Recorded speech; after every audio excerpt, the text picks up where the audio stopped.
Good morning, my name's Mark and I have recently purchased this Albin Vega sailboat.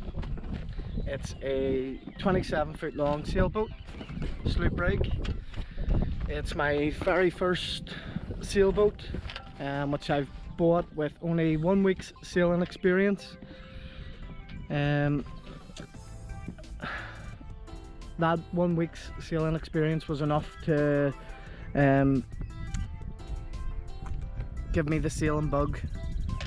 So I went and done some research on sailboats that would be good to learn to sail in, and the one that kept popping up as a pocket cruiser with a good reputation was the Albin Vega. 27 foot long, as I say, sloop rig. Had a good reputation for its seaworthiness, having crossed the Pacific Ocean, the Atlantic Ocean, circumnavigations of the globe. So when one came up locally for a good price, I decided to buy it. So like I say, the price was really good in comparison to other Albin Vegas on the market, but the reason it was cheap was it was in need of or is in need of upgrades, repairs, some maintenance. So knowing that, I went ahead and bought the boat anyway. I mean, there was nothing critically wrong with the boat, there was no leaks, it was still seaworthy, it was okay to go back in the water and sail, but there's a lot of little jobs, minor repairs,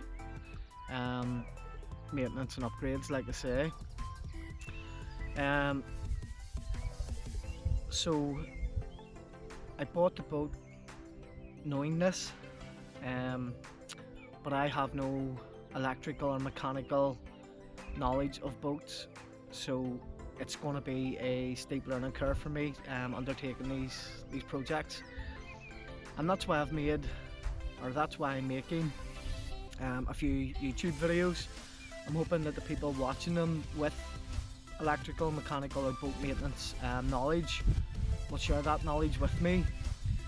I'll highlight the kind of projects that I want to undertake, and hopefully you guys can comment or direct me to places where I can find out the things that I need to know to carry out the repairs or maintenance. So I'll give you a quick tour of the boat, highlight some of the projects that I want to undertake. So just starting at the bow of the boat, I have a 7.5 kilo Bruce anchor, which is fine, does the job for me. I have a windlass winch for the anchor, which is, you can clearly see, is in need of some refurbishment or maybe even replaced, although it works fine. It's just the cover that was on it has fell off into the water and the weather has taken its toll on it, so I don't know whether these can be cleaned up and refurbished or not, but it works, as I say, so I'm in no rush to get that sorted, but if I can get a cover even in the meantime, that would be great. Here we have the water inlet for the water tank under the V-berth, freshwater tank, Samson post and 2 cleats. Then I have a rolling furler, which works fine. I don't know, I've read somewhere that these need inspected regularly just to make sure all the little bits and bobs are in good condition. I don't know how to do that, so that's something I'll need to do, is take this down and give it a good inspection, but I need to know what I'm doing, which I don't at the moment. So coming back, then we have our lifelines, which the plastic on the lifelines is kind of breaking away, and there's some rust coming through, so I'm going to replace the lifelines shortly, because they're a bit shabby looking, and I'll maybe tidy the boat up a little bit. I have the cabin here, cabin hatch for the V-berth, and then all along the gel coat on the top, we'll have these spider cracks. There's quite a few about, but I don't know how big a project that will be, whether they can just be drilled out and filled, or whether there's going to be any damage in the underneath. So the mast, then at the top we have our wind speed indicator and wind direction indicator. The wind speed, I think it's an anemometer, isn't spinning, so I'm not actually getting wind speed, so I would need to get up the mast and have a look at that.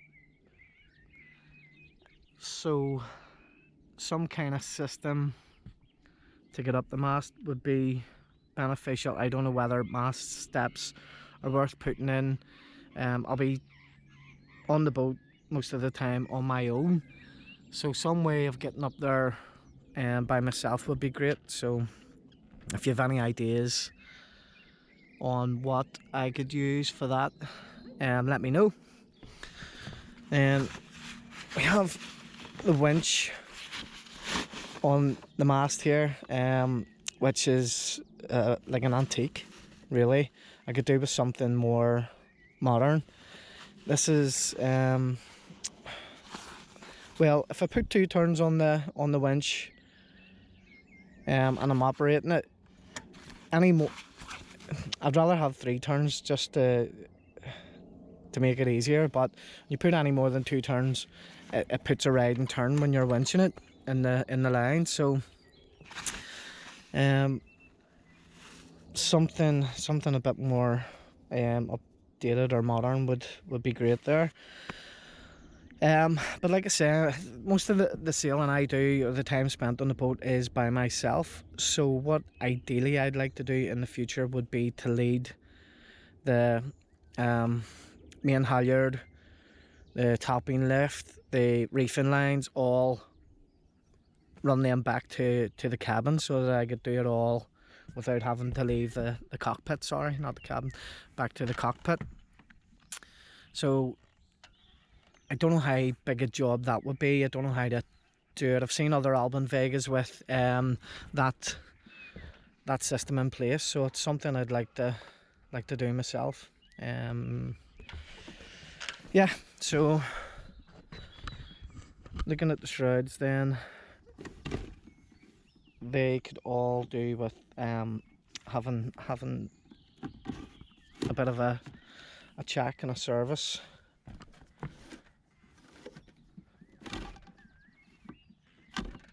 This one's actually quite loose, so I'm sure some of these shrouds need tightened up. I had a look about how to do that, and there's a tool you can get that measures the tension, but it's quite expensive. So if you know of any other ways of kind of tightening up your shrouds without paying a fortune for a tool, then I'd be grateful if you'd leave me a comment and let me know. And here we have the boom kicker, or vang as it's also called, which I didn't know. And then heading back, more spider cracks in the gel coat chips here as well. The teak handles, grab handles on the deck need cleaned up and re-varnished. I have a spray hood here, which is pretty decent condition. And back into the cockpit. We have these winches, one on either side, which again look vintage. the winch handle actually goes at the bottom, which can get in the way when you're trying to tail the line and winch at the same time. So I'd like to get a couple of new winches for there. And then we have in the cockpit our starboard locker, aft cockpit locker, and port side cockpit locker, which just has the usual lines and bits and bobs on it. Oh, if you can see there, that's the diesel tank, which also looks like an antique. So I wonder if it would be worth replacing at some stage, because the fuel gauge on the side there isn't working, so I'm never really sure how much fuel I have in the tank. So I'm constantly topping it up just to be sure that I don't run out.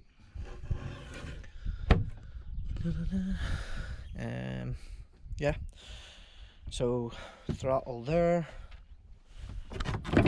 whoops, tiller,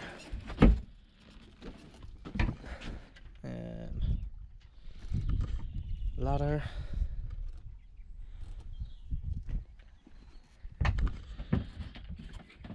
and our compass. So I have some instruments here. The speed log doesn't work. This wind indicator and wind speed instrument doesn't work. The only thing that works out of these three is the depth gauge. So I need to get rid of those and either get one system that does all, or just get 3 new instruments. And the heel angle indicator isn't working either. So a lot of things not working on the boat, but I think the essentials are working. The depth gauge definitely essential. So coming into the galley, we have our gimbal stove there, which runs on denatured alcohol. It had been plumbed for gas on another gimbal stove, but it's all been removed by the previous owner, and just a alcohol gimbal stove. Now, I haven't actually used it, but I think I prefer that.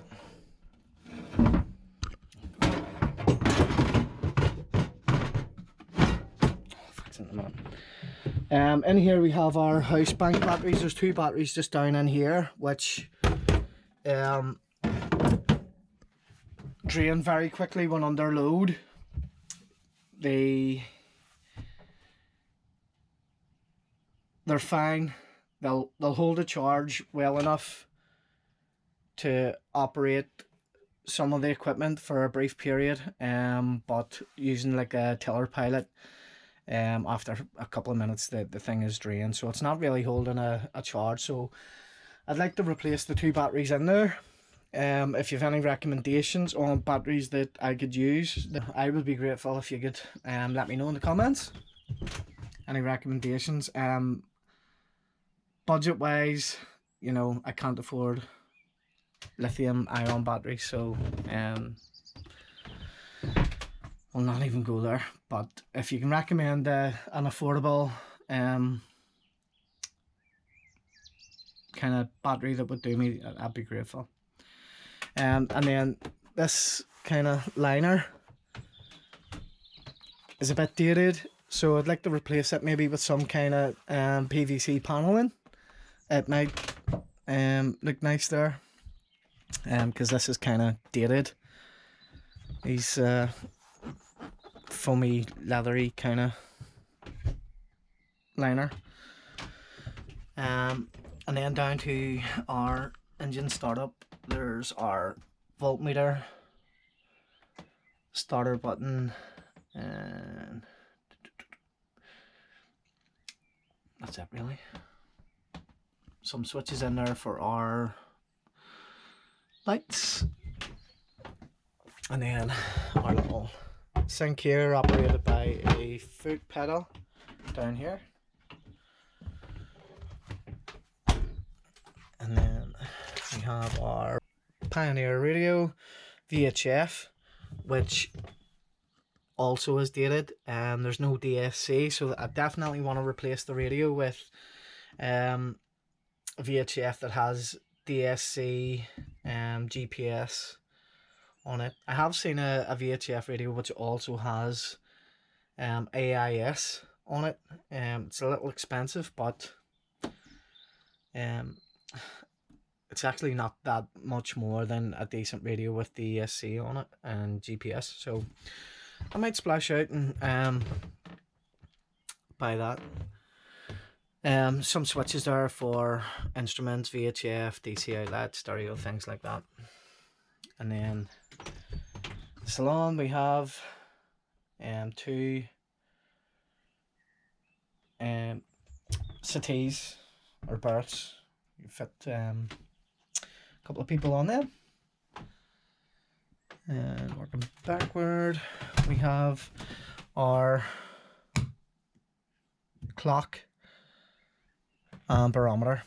The barometer not working, the clock's not working, so I don't know whether these can be serviced and fixed or whether they just need replaced. I've tried to replace the battery in the clock, still doesn't work.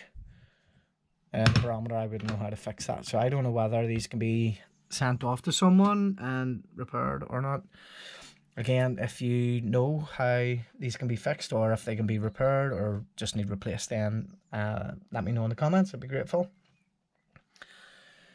And then back into the V berth. It's very low but quite roomy. Easily fit two people in here. At the front we have the anchor chain locker. That hatch keeps falling off. I need to get some way to fix that properly. And then just here's the table, which will go in. That can be set up in the saloon or in the cockpit. There's little holes in the floor that the poles go into, and then the table sits on top of that. Some storage space here, some storage space underneath here. That's my little array of tools and our little sea toilet.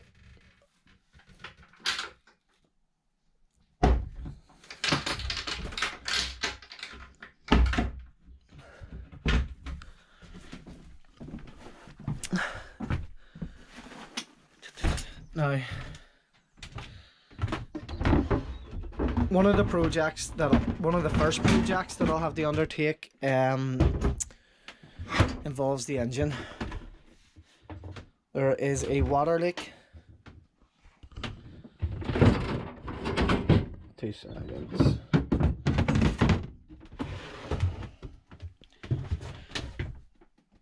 There is a water leak coming from somewhere behind the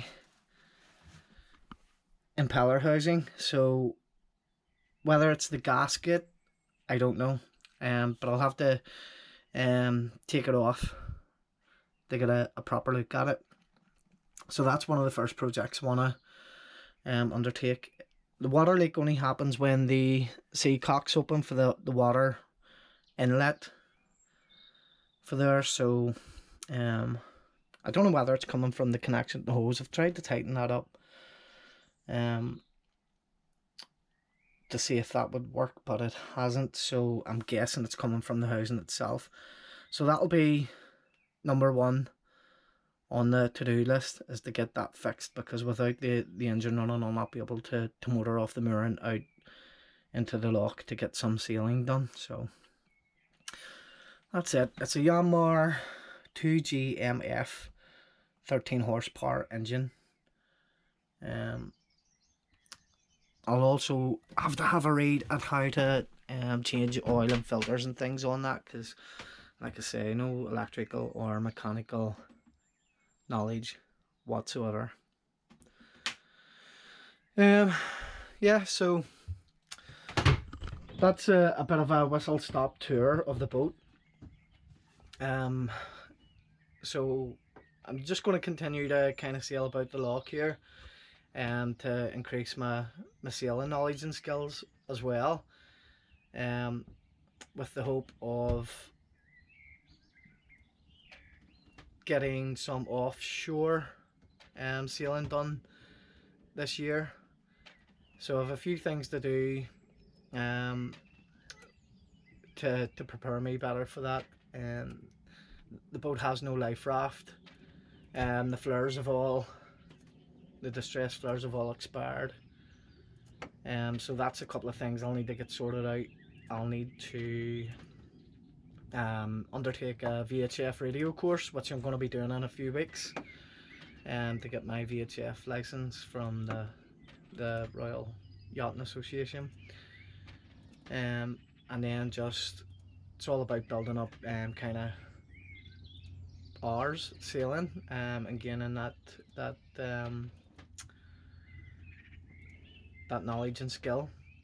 So ideally in the next month or two, I'd like to be sailing out of the loch here, Strangford Loch, and over to the Isle of Man, and maybe at a later point up to the west coast of Scotland, around some of the islands there, which look amazing. So that's the plan. Like I say, I'm making these videos, a series of these videos, to see if I can call upon the people watching it for their knowledge and skills in how to carry out the boat maintenance, boat repairs, upgrades, things like that.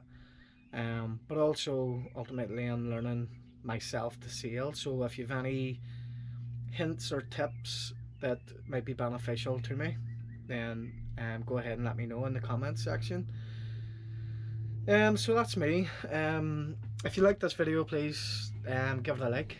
If you didn't like it, then by all means give it a thumbs down, but let me know in the comment section why you haven't liked the video.